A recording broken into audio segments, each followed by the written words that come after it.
इते अहम खबर का आगा कयूं पिया। Sindh high court Sukkur bench में क्रेश प्लांट सबब मुतासिर थींदड़ मागन ऐं इंसानी आबादी जे मुतासिर थियण ऐं कम कंदड़ पुरहितन बाबत लाॻापियल इदारनि खे रिपोर्ट पेश करण जो हुकुम ॾेई छॾियो आहे। अवां खे अपडेट ॾेई रहिया आहियूं। सखर ऐं खैरपुर जे डीसीज़ खां रिपोर्ट तलब कई वई आहे। सूबाई सेक्रेटरी सकाफ़त ऐं सेक्रेटरी लेबर 8 मार्च ते ज़ाती हैसियत में तलब कया विया आहिनि। Sindh high court Sukkur bench जे जस्टिस सलाउद्दीन पवर ऐं जस्टिस अब्दुल मुबीन लाखो ते ॿधल 2 रुकनी बेंच ॿुधणी कई आहे। ॿुधणी दौरान deputy commissioner Sukkur, Khairpur, cultural, mines mineral department ऐं ॿिया वास्तेदार पेश थिया आहिनि। एक भेरो ॿीहर अवां सां अहम खबर शेयर करे रहिया आहियूं। Sindh high court Sukkur bench में क्रेश प्लांटन सबब मुतासिर थींदड़ मागन ऐं इंसानी आबादी जे मुतासिर थियण ऐं कम कंदड़ पोरियतुनि बाबत लाॻापियल इदारनि खे रिपोर्ट पेश करण जो हुकुम ॾेई छॾियो आहे। ब्रेकिंग न्यूज़ अवां सां शेयर कयूं पिया। Sindh high court Sukkur bench में क्रेश प्लांट्स सबब मुतासिर थींदड़ मागन ऐं इंसानी आबादी जे मुतासिर थियण ऐं कम कंदड़ पुरहितन बाबत लाॻापियल इदारनि खे रिपोर्ट पेश करण जो हुकुम ॾेई छॾियो। सखर ऐं खैरपुर जे डीसीज़ खां रिपोर्ट तलब कई वई आहे।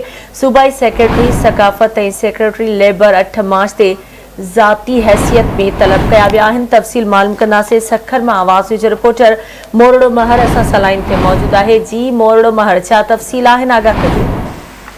जी बिल्कुल, Sindh high court Sukkur bench Sukkur ऐं खैरपुर जे डिप्टी कमिश्नर लाॻापियल इदारनि खां क्रेश प्लांट जे करे मुतासिर थींदड़ तारीख़ी मागन जी ज़मीन जी माप, क्रेश प्लांट बाबति इंसानी आबादी मुतासिर थियण ऐं कम कंदड़ पुरहितन बाबति रिपोर्ट पेश करण जो हुकुम ॾींदे सूबाई सेक्रेटरी ऐं सेक्रेटरी लेबर खे ज़ाती हैसियत में तलब करे वरितो आहे। Sindh high court Sukkur bench जे जस्टिस सलाउद्दीन पवर ऐं जस्टिस अब्दुल मुबीन लाखो ते ॿधल 2 रुकनी बेंच ॿुधणी कई। ॿुधणीअ दौरान deputy commissioner Sukkur, Khairpur, cultural, mines and mineral department जेके वास्तेदार हुआ उहे पेश थिया।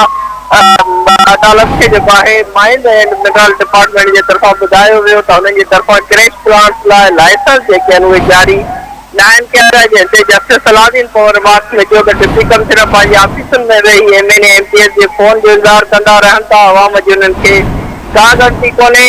डिप्टी कमिश्नर सखर ऐं खैरपुर खे ज़ाती हैसियत में चयो त ॿिन्ही ज़िलनि में क्रेश जा दौरा करे उन्हनि पंहिंजी जेका आहे टीम मोकिले छॾी आहे। अदालत वधीक रिमार्क्स में डिप्टी कमिश्नर सखर खे चयो त अव्हांखे कढण में अवां मथां जांच फ्रेम करे रहिया आहियूं। उन खां पोइ हुनजे तरफ़ां कंप्लायंस रिपोर्ट बि जेका आहे जमा कराई वई। उन खां पोइ अदालत हुनजे ख़िलाफ़ जांच फ्रेम वारो जेको अमल हो हुनखे रोकियो वियो ऐं अदालत जी तरफ़ां रिमार्क्स ॾिना त तारीख़ी मागनि ते कब्ज़ा पिया थियनि। हुनखे रोकण जी ज़िम्मेवारी आम माण्हू जी न आहे, कल्चरल डिपार्टमेंट जी आहे ऐं जेको आहे पत्थर जे किले तां बि कब्ज़ा ख़तमु कराया वञनि। कंहिंखे बि जेको आहे तारीख़ी जेके माग आहिनि हुननि जे 200 किलोमीटर ताईं जेको आहे क्रेश प्लांट जेके न लॻाया वञनि। उन खां अदालत दुबई जेको सेक्रेटरी आगाह करण लाइ अवां जी वॾी महिरबानी।